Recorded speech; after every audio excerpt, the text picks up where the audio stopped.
Alliance Assurance, partenaire de l'invité du direct. Alliance Assurance, avançons en toute confiance.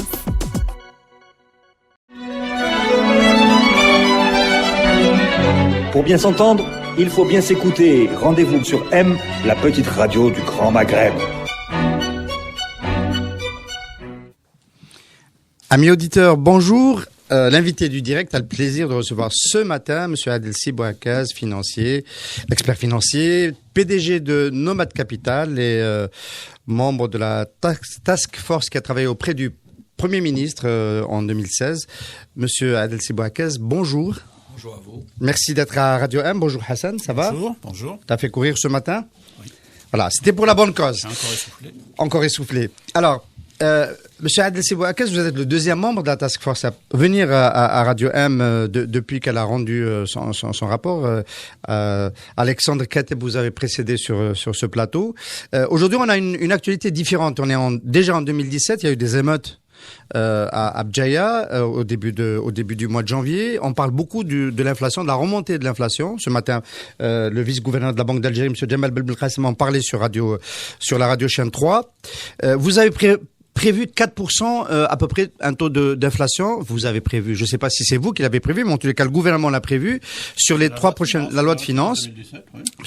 sur l'avenir, sur les 3 prochaines années. On est déjà à 6,2 en glissement annuel à la fin de 2016. Est-ce que vous êtes inquiet? Est-ce que vous n'avez pas peur que l'inflation échappe au contrôle du gouvernement très vite? Merci. En effet, il y a les travaux qui ont été conduits au début de l'année dernière en vue de la préparation du cadrage budgétaire d'une part et également le nouveau modèle économique a été établi avec un certain nombre de paramètres d'ordre technique. La conjoncture a évolué entre-temps. Il y a eu un certain nombre de dispositions. Il y a eu donc les décisions qui ont été prises au titre de l'augmentation de la TVA. Donc il y a l'évolution de la monnaie. Donc ces éléments ont concouru à faire en sorte que les acteurs économiques ont anticipé donc ce mouvement de hausse et ça a provoqué donc cette hausse de prix un peu plus élevée que prévu. D'accord, nous ne sommes pas les seuls puisque la Banque mondiale dans son dernier rapport évoque également un niveau d'inflation assez similaire. Ce qui est attendu aujourd'hui, c'est que notamment le nouveau modèle économique qui a été préconisé et qui a été adopté également envisage la mise en place d'un certain nombre de mécanismes pour permettre justement à nos producteurs nationaux de pouvoir atténuer cette hausse par le mécanisme d'ajustement suite à une dépréciation du dinar. Donc aujourd'hui, nous attendons, je dirais, avec hâte de la Banque centrale, la mise en place des mécanismes qui existaient déjà, tout simplement, au titre de la couverture du risque de change. Donc ce sera pour les matières premières et pour les équipements de production. Donc c'est une très bonne chose. Il faut le savoir que l'année dernière, l'impact de la dépréciation du dinar a eu, je dirais, une incidence relativement importante sur le coût des projets, qui a été essentiellement supporté par les banques publiques. Donc la mise en place de ces mécanismes-là, qui ne devrait pas trop tarder, puisque je pense que les banques primaires ont déjà installé leurs salles de marché, ont commencé des programmes de formation. Les textes sont en cours de préparation auprès de la Banque centrale. J'anticipe que peut-être d'ici le juin prochain, nous devrions avoir sur la place d'Alger à nouveau ces mécanismes en place. Alors, vous évoquez essentiellement donc sur l'inflation, vous évoquez l'influence de la dépréciation du dinar. Est-ce qu'il y a d'autres facteurs? Bon, vous nous avez dit, il n'y a pas que vous avez mentionné très rapidement la hausse de la TVA. Il y a une inquiétude aujourd'hui sur l'inflation en Algérie. On parle de dérapage, etc. En gros, on nous explique que il y a eu la dépréciation du dinar, que c'est à peu près ça, c'est en train de se tasser, qu'il y a l'influence des nouvelles taxes introduites par la loi de finances complémentaire, qui est disons un autre facteur. On parle aussi éventuellement, alors plus pour l'avenir cette fois-ci, de l'influence que pourrait avoir le financement monétaire du déficit du budget de l'État. Alors, quelle est la part, à votre avis, de ces différents éléments dans l'inflation? Je pense que vous saisissez là donc un point du sujet qui est assez critique, puisqu'on voit comment est-ce que les dernières dispositions qui ont permis de considérer le financement de l'économie par de l'émission papier. Donc le Trésor a mis en place cet emprunt national. Donc c'est pas une première, puisqu'il y a eu déjà des initiatives par le passé. Et donc clairement aujourd'hui le déficit va continuer à provoquer, à contribuer à une hausse de l'inflation.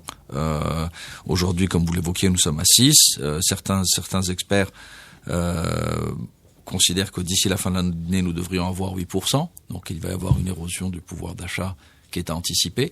Et ce qu'il faut mettre en parallèle, c'est la valeur ajoutée nationale. C'est-à-dire que le travail qui permettrait de concourir à réduire et atténuer ce niveau d'inflation dans les années à venir, c'est clairement qu'il y ait plus de valeur ajoutée en local. Ça, c'est la deuxième partie de l'entretien, c'est l'investissement et justement la création de la valeur ajoutée en Algérie. Mais pour rester sur ce chapitre de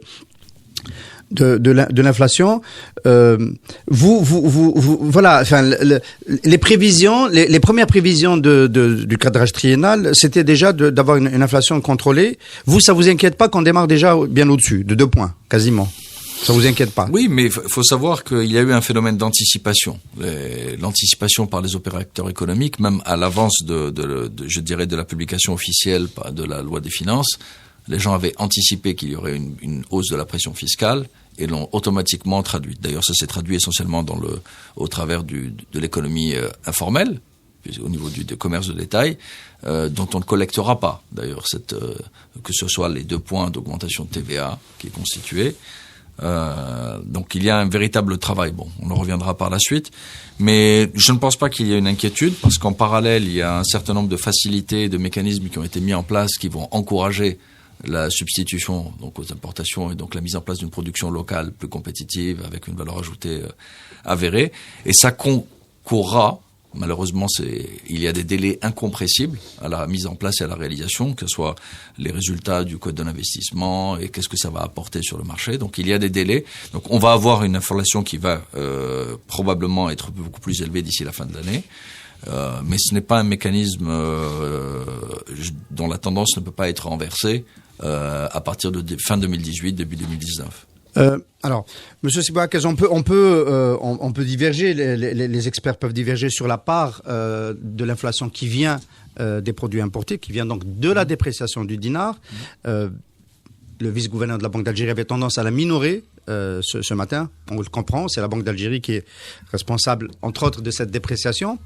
Est-ce que vous pensez que le dinar il est à sa bonne parité en ce moment? Est-ce que vous ne pensez pas qu'à un moment ou à un autre, on devrait reprendre ce processus de dépréciation qui s'est arrêté au milieu de l'année dernière? Oui, mais il faudrait encore. On pourrait avoir cette réflexion et la poursuivre. Donc, mais aujourd'hui, ça n'aurait d'intérêt que dans le cadre d'une politique d'exportation de notre production pertinente, si ce n'est aujourd'hui que pour poursuivre ou amplifier l'érosion du pouvoir d'achat. Cela a très peu d'intérêt. Alors, si effectivement on se penche sur certains indicateurs d'ordre macroéconomique, la valeur ajoutée nationale reste encore faible et les comparaisons font que nous devrions affecter encore plus la valeur du dinar. Donc il y a aujourd'hui. On pourrait en avoir besoin pour améliorer la fiscalité pétrolière, mécaniquement. Avec un dinar plus faible, on a plus de dinars en recettes. Oui, mais nous obtiendrons de meilleurs résultats sur plus de rigueur au titre de la dépense publique et un travail sur les subventions et l'encouragement à la production nationale. C'est-à-dire, et ça qui permettrait demain, à la faveur d'une dépréciation, d'encourager la pénétration de nos exportations sur notamment le continent africain, puisque aujourd'hui le challenge il va se positionner à ce niveau-là. Donc, d'accord. Donc, il y a le facteur, vous avez mentionné, loi de finances complémentaire, le facteur dépréciation du dinar qui semble... Bon, le déficit budgétaire l'année prochaine, apparemment, bon, comment il va être financé? D'abord, comment on l'a financé en 2016 et en 2017, comment on va faire? Pour éviter de le financer par la planche à billets, quoi. Alors, jusqu'à présent, nous avons un mécanisme qui a été établi. Au départ, pourquoi est-ce que nous avons... qui a été celui au travers de la constitution du FRR d'une part et la réduction de l'endettement extérieur, ce qui a été pratiqué sur sur l'horizon 2010, nous avons eu une situation confortable. C'est-à-dire qu'on doit rappeler, notre endettement extérieur reste extrêmement faible, et le financement du déficit a été fait par la consommation du FRR. Effectivement, nous sommes d'avis que nous aurions pu émettre du papier à des moments bien particuliers où, par exemple, sur la place financière, il n'existait pas d'alternative de placement, et donc nous aurions pu procéder à un financement de l'économie partiel ou de ce déficit-là par ce biais. Dès 2014, vous voulez dire? Même plus tôt. Mais il n'y avait pas encore de déficit. Oui, même plus tôt. Nous aurions pu envisager le financement d'un certain nombre d'opérations par l'émission de papier, au lieu d'utiliser automatiquement le fonds propre ou les réserves qui étaient dégagées. Donc, ça aurait fait de l'endettement local qui aurait été largement supporté. D'ailleurs, ça aurait peut-être mis un peu plus de rigueur sur l'exécution des projets, le respect des délais et la performance d'un certain nombre d'investissements. Aujourd'hui, donc, c'est le FRR qui a été consommé, qui reste encore, qui a été encore consommé, qui pourrait nous porter jusqu'à l'année prochaine. Il y a eu cette tentative, donc cette initiative de l'emprunt national, et il y a eu également, je dirais, l'intégration de nouveaux flux par l'opération de mise en conformité fiscale volontaire, qui permet de réinjecter au sein de l'économie un certain nombre de dépôts. Alors, si vous permettez, Monsieur Bouakaz, on va s'arrêter 2 minutes sur chacune de ces deux opérations. D'abord, l'emprunt national, c'est un moment important. Retour vers l'épargne domestique, tentative de la mobiliser, etc. On n'a pas encore de bilan définitif.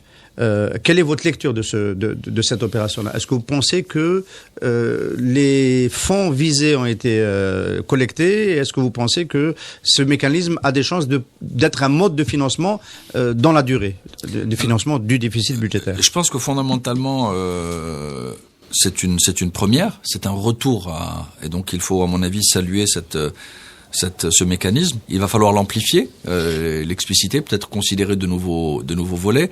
Aujourd'hui, faire un bilan, il n'y avait pas d'objectif défini dès le départ, donc de venir à dire c'est un succès ou un échec est impertinent. L'opération, c'est que ça a fonctionné. Il y a effectivement, ça a drainé des ressources. Nos amis banquiers se plaignent qu'il y ait eu une contraction des dépôts qui étaient à leur niveau et donc un détournement, mais cela va revenir vers eux puisque effectivement ça va servir à financer un certain, de la dépense publique, donc ça va revenir dans le circuit bancaire. Est-ce qu'il n'y a quand même pas un objectif qui n'était pas tout à fait avoué, qui lui a été raté, c'était de récupérer une partie de l'argent du marché parallèle, puisque il y a eu cette bataille au moment du lancement, on n'a pas pu vous recevoir à Radio M à ce moment-là, parce qu'on aurait voulu avoir votre avis. Le choix du coupon anonyme, du porteur anonyme, était un appel visiblement pour pouvoir permettre à des gens qui avaient de l'argent qui n'était pas déclaré de pouvoir acheter ce coupon et souscrire à l'obligation. Clairement, je pense que aujourd'hui, c'est de l'intérêt de tous de pouvoir réintroduire dans le cadre du circuit de l'économie normale un maximum de flux, notamment les flux qui aujourd'hui sont en informel. Enfin, on voit aujourd'hui que cette partie de la masse monétaire a augmenté sur les 2-3 dernières années. Les dernières statistiques de la Banque centrale l'évoquent clairement. Je pense que les délais ont été relativement courts pour procéder à l'opération. Je pense que c'est des délais un peu plus longs auraient peut-être permis de nouveaux résultats et une communication peut-être plus idoine. Mais l'écueil est venu de lancement, l'écueil à franchir était celui de la mise en conformité fiscale. C'est-à-dire que l'absence de confiance qui concerne les flux informels vient de cela. Et je vais m'expliquer. C'est quelque chose qui a été répété à maintes reprises. La mise en conformité fiscale volontaire, c'est un acte spontané dans lequel vous devez prendre l'engagement qu'en aucun cas l'origine des fonds ne constitue un délit pénal. Or, la fraude fiscale, qui est elle constituée par l'ensemble de ces flux informels, par une grande partie de ces flux informels, est un délit pénal. Donc, tant qu'il n'y a pas la protection, les gens vont considérer qu'il y a une épée de Damoclès qui est en permanence sur leur tête, et donc nous n'arrivons pas. Alors effectivement, nous avons des contraintes. Les pouvoirs publics disposent de contraintes à ce sujet, puisque nous sommes signataires de GAFI, nous avons réintégré un certain nombre de listes, et donc nous devons faire très attention quant à cela. Donc que les fonds d'origine criminelle soient décriés, c'est une chose, mais nous pourrions, à usage interne, et c'est ce qu'il faudrait peut-être encourager à poursuivre pour que la mise en conformité fiscale dans une nouvelle version, parce que je pense qu'il faudrait et les derniers échos et les dernières déclarations en ce sens, c'est que ça pourrait revenir. Alors certains évoquent une réduction du taux, 7% c'est trop exagéré, mais j'ai envie de, certains évoquent 5%, je pense que le tout c'est de réintroduire ces flux. Qu'il y ait une ponction, c'est une bonne chose puisque ça rend un peu d'équité par rapport au reste du circuit qui lui a fait déclaré normalement. Voilà, l'objet de pression fiscale et de contribution fiscale. Monsieur Bouakas, on se résume, il y a beaucoup de choses dans ce que vous dites.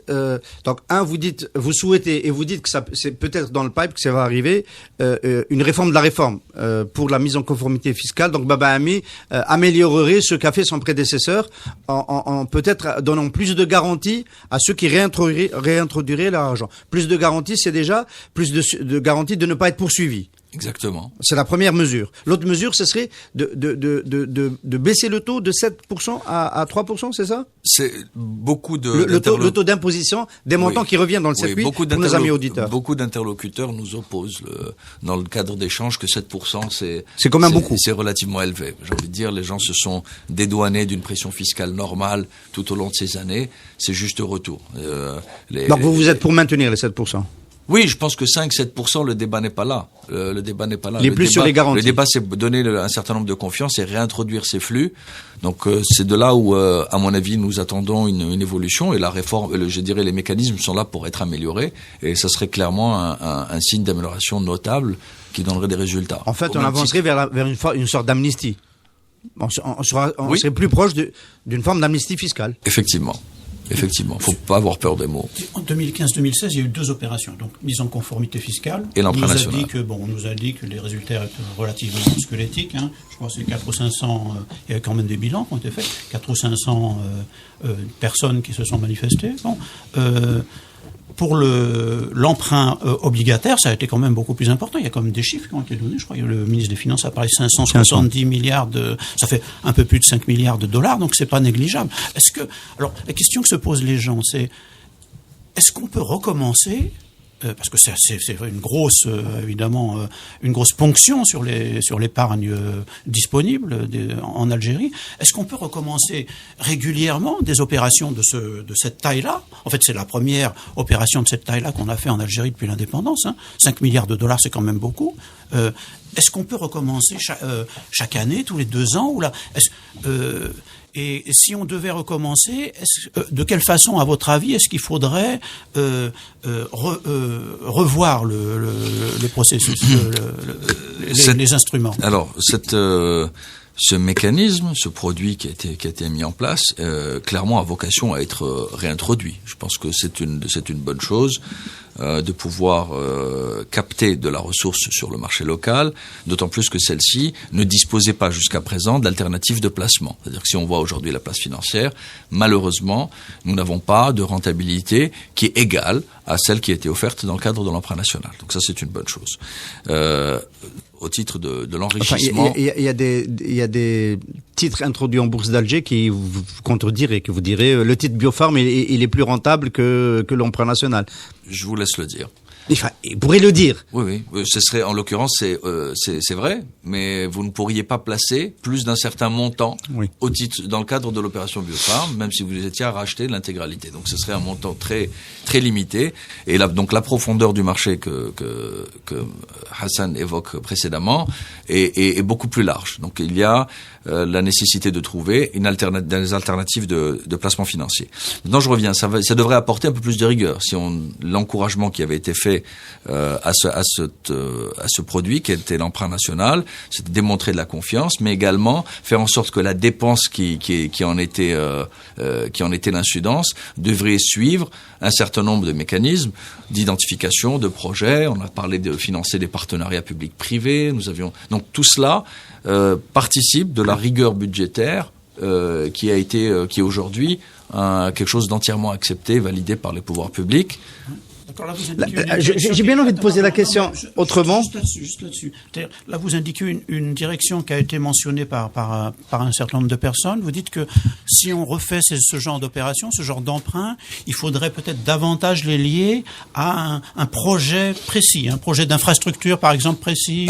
Pas forcément un projet précis, mais à une mécanique d'investissement qui elle est précise et qui donne un peu plus de confort. Là, nous étions, je dirais, les pouvoirs publics avaient été pris particulièrement court dans les temps, parce qu'il y avait la nécessité de réaliser cette décision de prise de réaliser cette opération-là. Mais nous avions évoqué la possibilité de créer un compartiment avec un coupon zéro. Nous avions évoqué la participation, la possibilité d'émettre en euros pour le compte de non-résidents. C'est-à-dire qu'il y avait beaucoup d'évolutions qui avaient été évoquées. Qui n'ont pas été retenues. Qui n'ont pas été retenues, tout simplement, pas forcément parce que ça a été un rejet, mais que ce n'était pas le moment et qu'il fallait laisser l'évolution de cette émission par la suite. Encore une fois... Transiger à la Bourse d'Alger avec du papier public. Donc à ce moment-là, ça serait quoi? Ça serait un emprunt obligataire, ce qui n'est pas le cas, parce que bon, il y a eu un abus de vocable à ce sujet. Oui. Ce n'était pas un emprunt obligataire, c'est un emprunt national. Mais pour animer la place, vous préconisez pas Ça pourrait faire l'objet, mais cela nécessite donc un peu plus de temps, puisqu'il faut identifier le type de projet, le type de déploiement, donc qui à mon avis sera possible avec la mise en place du cadre juridique qui est prévu pour encadrer les partenariats publics-privés, par exemple. Est-ce que vous ne trouvez pas quand même qu'il y a une relative défiance chez les Algériens vis-à-vis de ce que peut faire l'État avec son argent? Est-ce que l'épargne, d'abord, est-ce qu'on se trompe pas sur la taille de l'épargne domestique? Première question. Deuxième question, dans cette épargne, est-ce qu'il n'y a pas des Algériens qui veulent pas donner leur argent à l'État parce qu'ils considèrent que l'État est mauvais gestionnaire, dépensier, peut-être corrompu? Vous n'avez pas cette sensation? Je vous l'entends le dire, mais je poserai à ce moment-là la question différente. Est-ce que les gens sont prêts à accepter que l'État réduise les subventions directes et indirectes pour démontrer qu'ils ont une meilleure, je dirais, analyse de la dépense budgétaire et comment cela doit être, où ça doit aller? Parce que si on se pose la question, bon, je reviendrai sur l'élément de la profondeur, mais si je reviens sur la possibilité ou l'efficience de la capacité d'investissement de l'État, nous avons vu que ça a été sur les 10 dernières années, essentiellement dans le cadre de la commande publique liée au BTPH, et il y a eu la réalisation d'infrastructures. Donc aujourd'hui, ça c'est... L'autoroute Est-Ouest n'est toujours pas livrée et ils sont prêts à exploiter, toujours pas livrée. Hein. Oui, mais nous sommes en 2017. Mais nous sommes tous là à l'utiliser, les marchandises sont dessus, les personnes sont dessus. Effectivement, on pourra peut-être débattre de la qualité de certains tronçons, mais le fait est qu'aujourd'hui, nous sommes tous là à circuler sur cette autoroute. Je reviendrai sur la capacité de... Donc, les habitants d'Annaba qui vont en Constantine ne parlent pas comme nous à Alger, pour moi. Mais c'est pas... Oui, bon, je voudrais voir ça avec les gens en charge. Il manque un tronçon de 150 km, mais c'est pas grave. D'accord. J'entends bien. C'est peut-être pas un tronçon que j'utilise régulièrement. Je reviens sur la capacité de réaliser des investissements de meilleure qualité et une meilleure pertinence pour pouvoir faire confiance. Je pense que c'est possible, mais dès lors que nous évoluons sur un certain nombre de positions qui sont aujourd'hui dogmatiques. Le sujet des subventions directes et indirectes est fondamental. Il a représenté 30 milliards de dollars. Pas forcément avec le taux de conversion nécessaire, ni une amélioration de la productivité. Donc il faut, à mon avis, Monsieur Sibouakaz, on voulait vous ménager, mais c'est la troisième fois que vous évoquez ce sujet qui est très cher au cœur de Hassan Haddouche, des subventions directes et indirectes, 30 milliards de dollars. Vous avez participé à conseiller le gouvernement dans ces arbitrages en tant que membre de la task force. Est-ce que vous considérez que l'effort aurait dû être porté dès cette loi de finances de 2017 sur la réduction d'une partie de ces subventions? Pour ne pas d'ailleurs avoir à baisser beaucoup les commandes publiques dans le budget d'équipement, qui a beaucoup baissé lui. Clairement, c'est une priorité puisqu'aujourd'hui les travaux sont en cours. Là, vous parlez comme M. Sellal, qui dit qu'on est en train de faire du ciblage, les travaux sont en cours. Oui, effectivement. C'est-à-dire que nous aurions pu prendre, je dirais, le taureau par les cornes et prendre un certain nombre de décisions, ce qui a été fait sur le carburant, sur l'eau, etc. Il y a eu sur l'électricité et sur l'eau, pas encore. D'accord. Il y a eu effectivement une incidence, on l'a vu sur les consommations, donc ça a eu une incidence directe. Nous pourrions aller plus loin. Je crois que clairement il y a la possibilité d'aller plus loin. On est dans un contexte il faut à ce moment-là, là c'est une décision d'ordre politique qui concerne pas nous intervenants d'ordre technique, un agenda puisque nous sommes également à la veille d'élections législatives. Donc clairement ça doit participer de la décision. Mais chose qui est évidente, c'est que plus de pragmatisme, ne pas remettre en place certains fondamentaux et certains acquis sociaux pour les classes les plus défavorisées ou les classes concernées. Je pense que sur ça, il y a un consensus très très large. Il n'y a aucun. Mais sur la pertinence, je dirais, du maintien de la subvention dans sa définition actuelle, il y a une volonté de remise en cause et de réajustement, à juste titre. Donc les délais sont ce qu'ils sont. Peut-être l'absence de delivery unit aujourd'hui empêche peut-être le suivi régulier, mais nos amis de la CNED sont en train d'intervenir, l'assistance de la Banque mondiale à ce sujet, les travaux et les meilleures expériences qui ont été faites. De quel projet là? Le ciblage des... Ciblage d'expansion. Oui. La CNED. D'accord. Oui, parce que on a l'impression quand même que sur ce sujet-là, le gouvernement prend tout son temps, quoi. C'est-à-dire, ça fait quand même, je sais, il y a 1 an et demi, Monsieur Ben Khalfa nous disait, on est en train de préparer, on y réfléchit, etc. Là, Monsieur Baba Ami a répété, il y a encore devant les députés, il y a 15 jours, que le gouvernement était en train de réfléchir. Je veux dire, bon, peut-être que, à un moment donné, il faudra peut-être accélérer un petit peu. Je sais qu'il y a une personne dans la task force, c'est Monsieur Lamiri, qui a exprimé une certaine impatience à un moment donné, il y a quelques temps dans la presse, en disant, bon, il faut quand même se décider, il faut arrêter d'un moment donné, il faut arrêter de réfléchir, il faut commencer peut-être, il faut peut-être expliquer aussi aux gens, parce qu'on a l'impression qu'on travaille en vase clos et on n'explique pas aux gens ce qu'il fait, ce que le gouvernement fait. Je pense que sur la nécessité de communiquer, ça c'est un élément d'ordre culturel, hein, mais il faudra leur poser la question directement, à savoir sur quels sont les agendas et les délais qui sont. Mais a priori, les travaux sont en cours avec des résultats attendus pour fin 2017. Fin 2017. J'ai bien envie de vous interpeller sur... on a reçu ici le président du groupe parlementaire du Parti des Travailleurs, monsieur Djelloul Djoudi, qui nous disait déplorer évidemment cette loi de finances et déplorer que l'effort ait été porté sur la réduction des dépenses, alors qu'il y a un volant de 11 000 milliards de dinars de fiscalité, qui est de revenus fiscaux qui n'ont pas été récupérés et qui pourraient l'être. La task force n'a pas travaillé sur évidemment l'efficience fiscale, avoir une meilleure couverture, un recouvrement plus efficace. J'imagine que c'est un souci. En dehors du recouvrement, je pense que l'une des réflexions que l'équipe a évoquées, et nous avions des macroéconomistes je dirais en la matière qui nous ont été d'une très grande utilité, c'est l'élargissement de la collecte fiscale. Je pense qu'aujourd'hui, fondamentalement, que ce soit au titre de l'emprunt national, de l'exercice de mise en conformité fiscale, même si quelque temps auparavant il y a eu l'instauration du régime de l'IFU, donc l'impôt forfaitaire unique, l'élargissement de la collecte fiscale est le véritable challenge. Au même titre d'une réforme d'une réinvention du métier de banquier qui permettrait d'accéder ou d'aller à la recherche des dépôts, parce que tout simplement les temps ont changé. Donc il faut se réinventer, il faut l'accepter. Je pense qu'il y a donc les pouvoirs publics, en l'occurrence, lorsque nous avons présenté nos rapports, étaient relativement ouverts et à l'écoute. Donc il y a certaines questions d'ordre pragmatique. L'élément de confiance revient, donc c'est la nécessité de protéger pour ceux qui participent à ces mécanismes-là.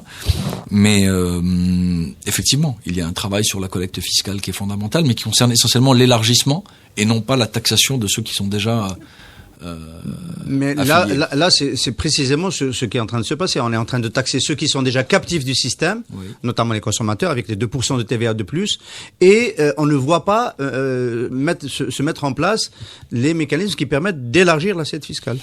Bon, personnellement, la hausse de la TVA n'est pas quelque chose que j'ai recommandé ou que nous avons recommandé. Donc, il ne faut pas oublier que les décisions restent souveraines pour les pouvoirs publics.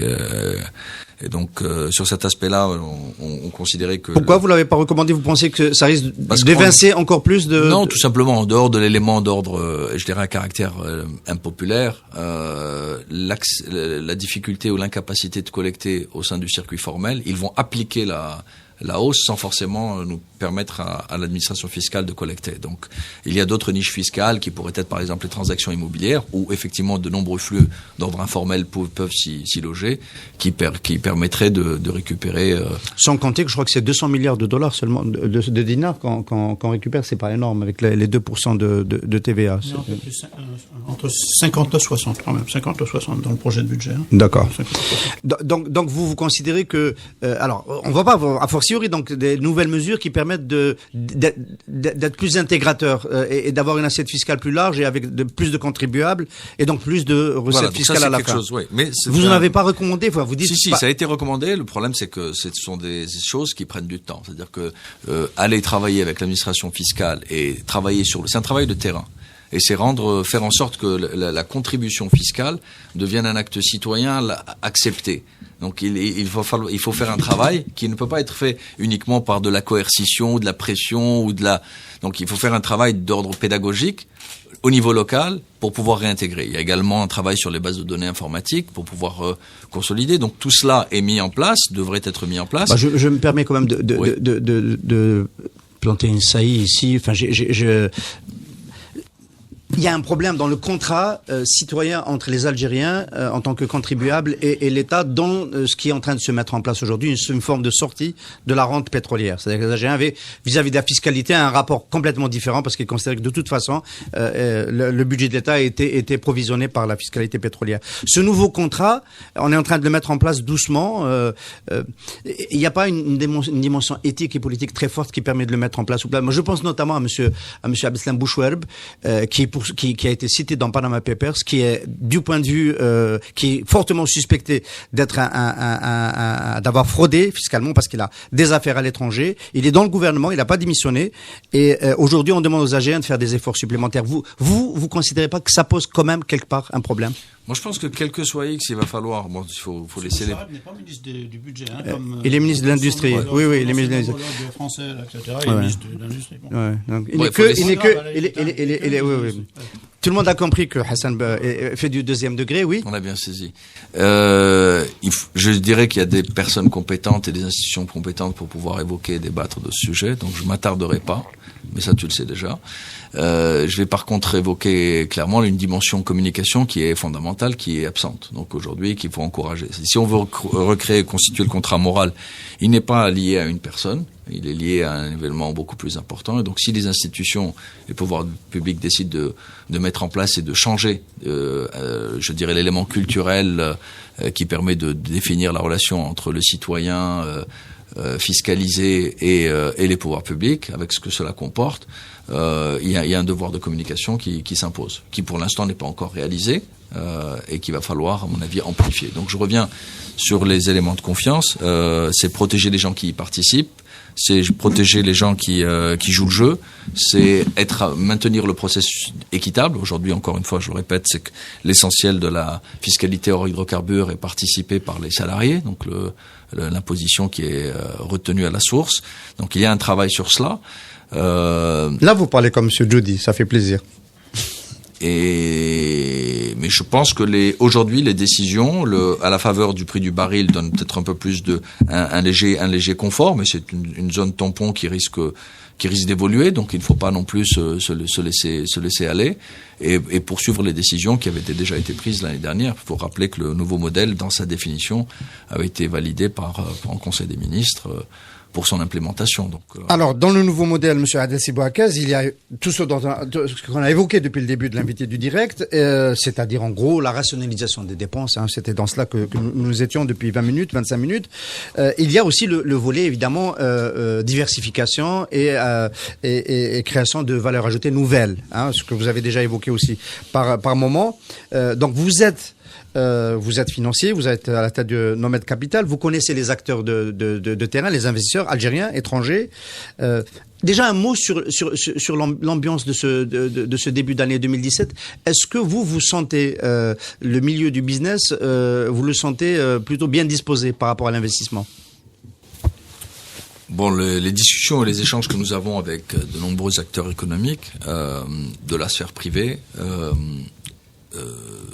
évoque deux choses. D'une part, une absence sur le climat des affaires. Voilà. Oui, une absence je dirais, une certaine tension sur les disponibilités cash sur le marché. Donc, il y a à mon avis, une appréhension et donc une certaine retenue de la part de du consommateur.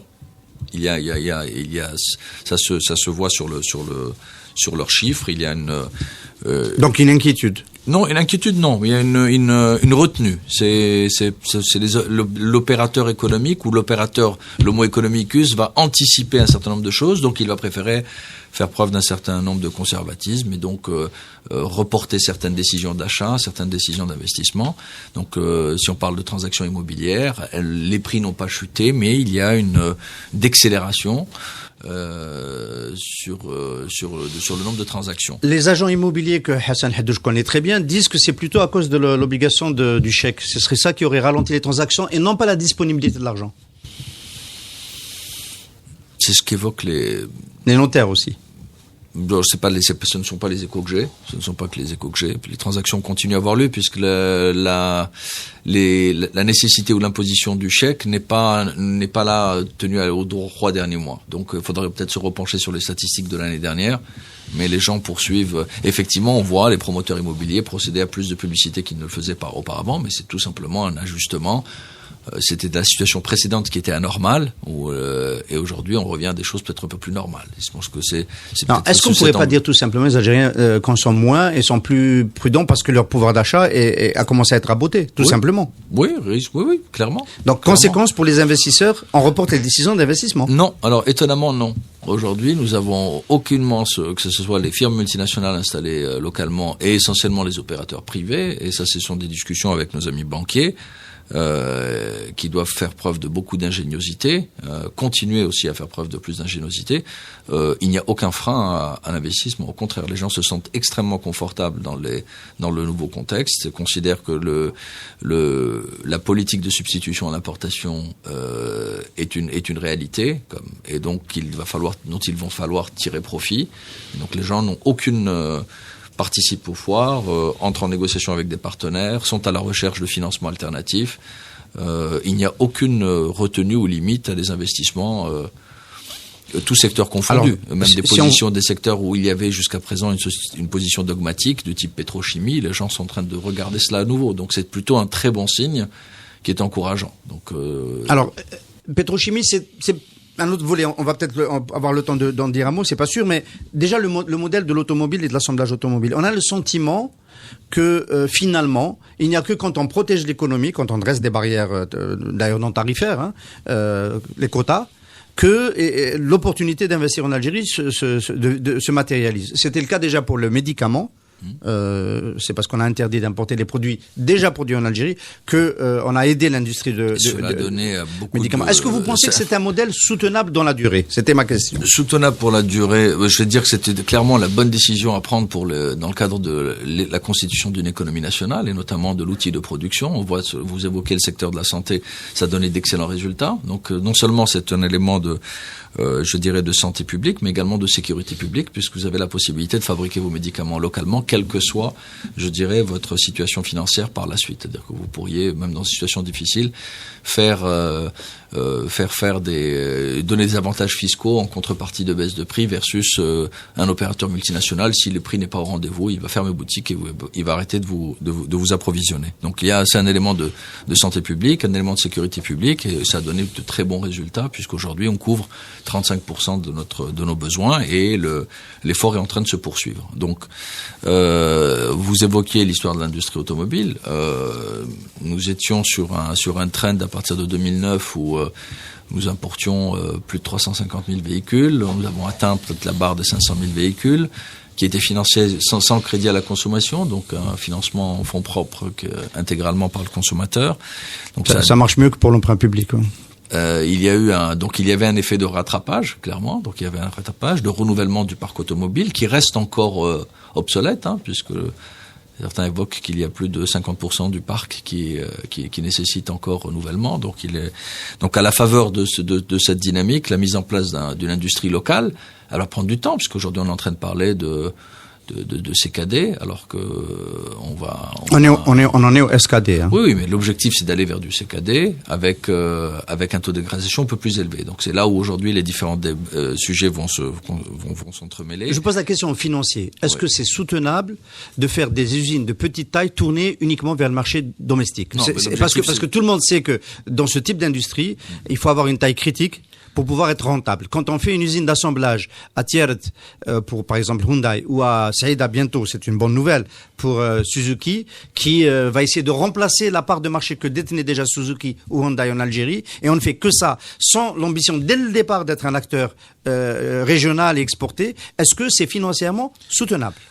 Bon, je connais pas les détails de ces deux dossiers que vous évoquez, mais je ne pense pas que l'objectif soit uniquement de réaliser des unités qui répondent au seul marché local. C'est-à-dire que ça, d'une part. Et l'objectif n'est pas non plus de démultiplier autant d'usines que de marques qui sont disponibles. C'est ce qui est en train de se passer. Je pense que... C'est ce qui est en train de se passer.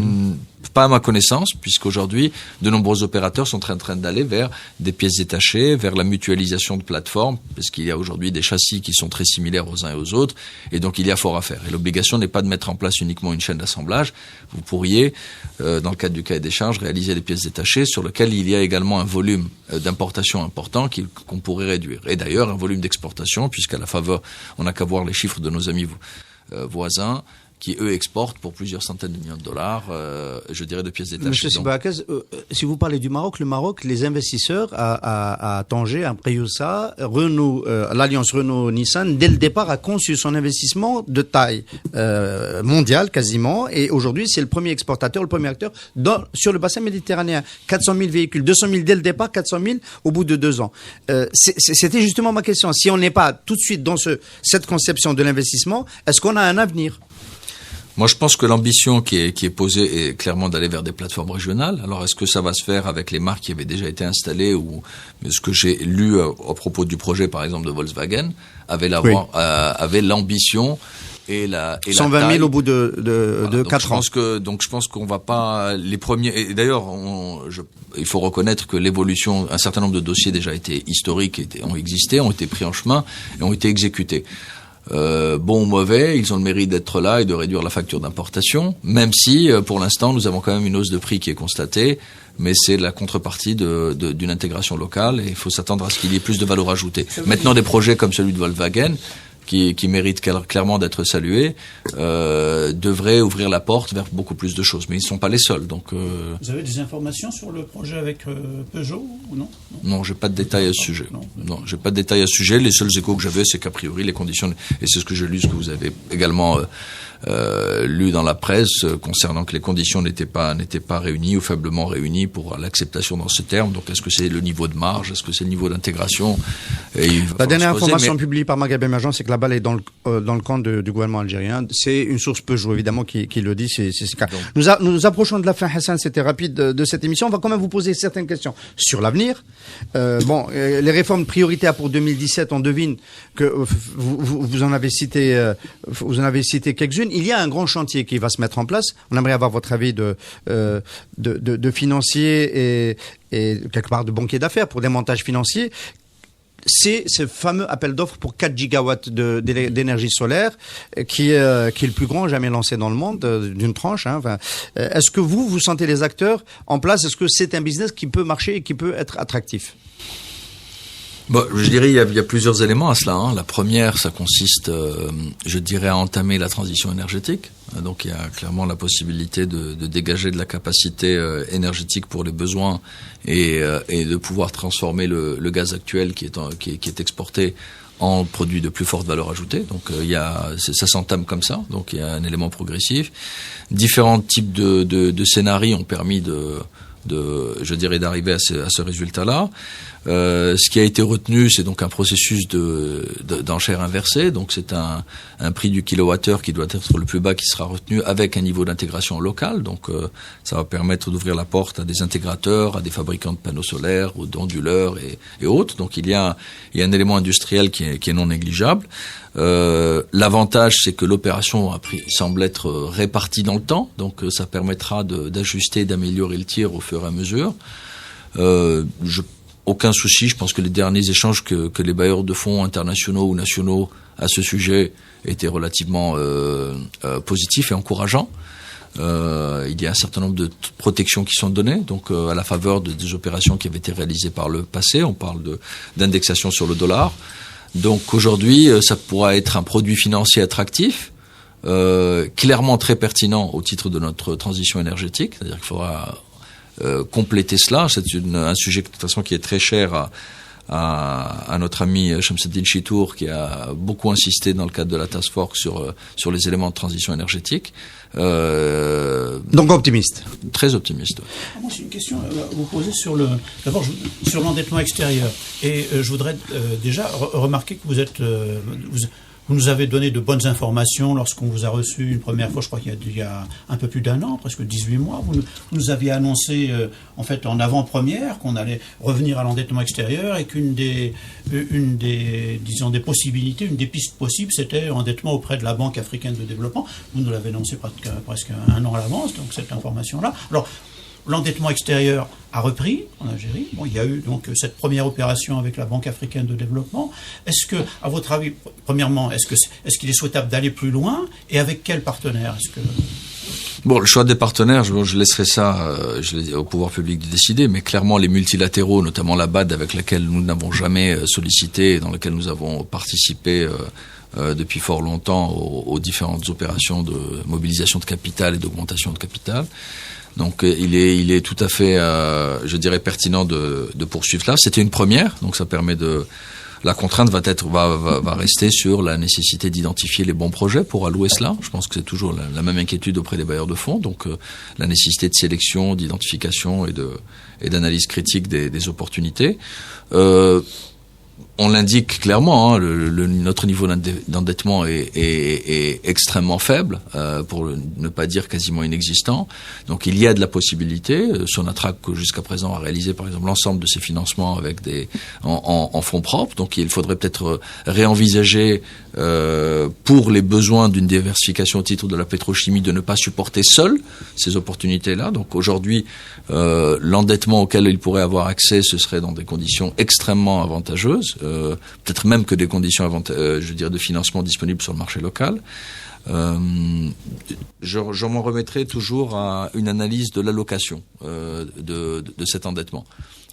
L'endettement n'est pas mauvais en soi, tout dépend de sa finalité.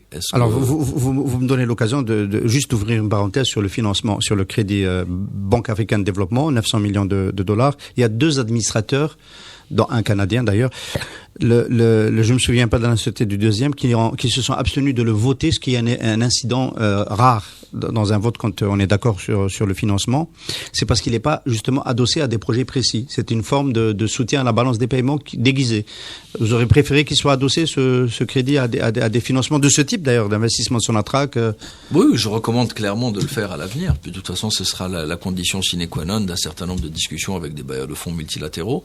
La BAD, parce que il y a de relations historiques, etc. Donc j'entends je dirais la réserve de ces administrateurs-là, même si le balance sheet, le bilan de l'Algérie est largement soutenable et aurait dû ne pas rencontrer aucune réserve. Je pense qu'aujourd'hui, ce montant-là est symbolique.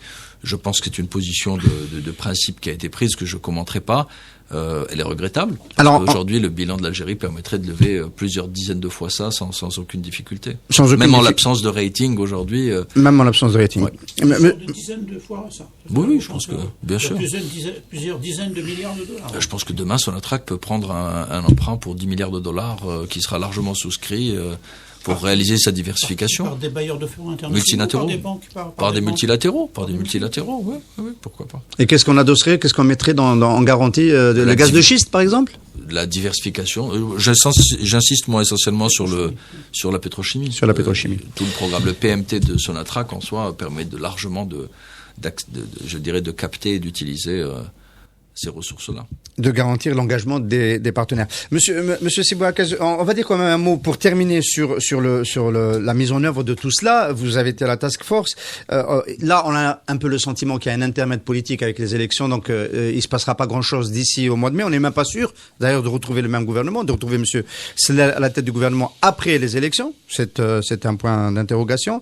Mais si on devait utiliser encore l'expertise votre expertise, celle de vos collègues de la task force, Monsieur Kateb Alexandre avait préconisé ici que cette task force continue de travailler en tant que quelque part delivery unit, c'est-à-dire une sorte d'unité chargée de l'exécution d'un programme donc de manière transversale auprès des différents départements ministériels. Est-ce que vous êtes pour cette orientation? Je pense que, au titre des experts, et je parlerai même pour mes collègues, clairement la mise à disponibilité de nos expériences respectives a été fait dans un contexte bien particulier. Donc on continuera à participer à la réflexion avec les pouvoirs publics. Donc maintenant, clairement, l'implémentation de celle-ci est nécessaire. Cela requiert, je dirais, des plateformes et des ressources dédiées. Donc il va falloir compléter et qui dépasse largement la contribution des quelques personnes que nous sommes. Donc la mise en place de structures pour pouvoir accompagner cela est nécessaire. Certains avaient réfléchi à élargir le rôle pour le compte de la CNED. Certains avaient suggéré même la mise en place d'un secrétaire d'État à la modernisation de l'économie. Les outils et les appellations peuvent varier d'une personne à l'autre, mais clairement il y a la nécessité de poursuivre l'accompagnement sur ces mécanismes et ces projets de réforme. Mais c'est une décision qu'on va laisser au pouvoir public de prendre. Monsieur Adel Sibouakez, merci beaucoup d'avoir été l'invité du direct ce matin. Merci à vous. Merci à vous. Alliance Assurance, partenaire de l'invité du direct. Alliance Assurance, avançant en toute confiance.